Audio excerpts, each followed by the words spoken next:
আসসালামু আলাইকুম। নতুন আরেকটি ভিডিও নিয়ে আপনাদের সামনে উপস্থিত হয়েছি।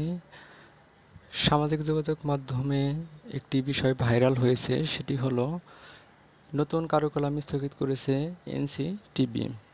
এটির কতটুকু সত্যতা সেটিকে আমরা যাচাই করব আজকে। এ সম্পর্কে এনসিটিবি একটি প্রেস বিজ্ঞপ্তি করেছে, সেটি এটি।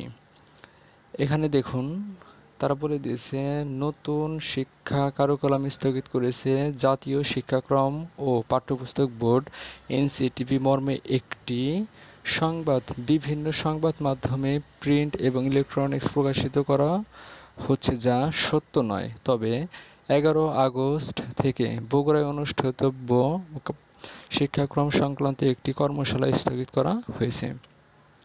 এটি প্রকাশ করেছেন কে? প্রফেসর মোহাম্মদ ফরহাদুল ইসলাম, চেয়ারম্যান এনসিটিবি। এনসিটিবির যে চেয়ারম্যান আছেন তিনি বিজ্ঞপ্তিটি প্রকাশ করেছেন। এতে করে বোঝা যাচ্ছে যে সামাজিক যোগাযোগ মাধ্যমে যে বিষয়টি ভাইরাল হয়েছে বা নতুন শিক্ষাক্রমটি বাতিল করা হয়েছে সেটি আসলে সত্য নয়। এজন্য যে কোনো সংবাদ আপনারা দেখার পরে সেটি যাচাই করার চেষ্টা করবেন। যাচাই না করে কোনো সংবাদ প্রচার বা বিশ্বাস করা থেকে বিরত থাকবেন। এরকম শিক্ষা বিষয়ক আরও ভিডিও পেতে আমাদের এই চ্যানেল সাবস্ক্রাইব করে রাখুন। ধন্যবাদ। আসসালামু আলাইকুম।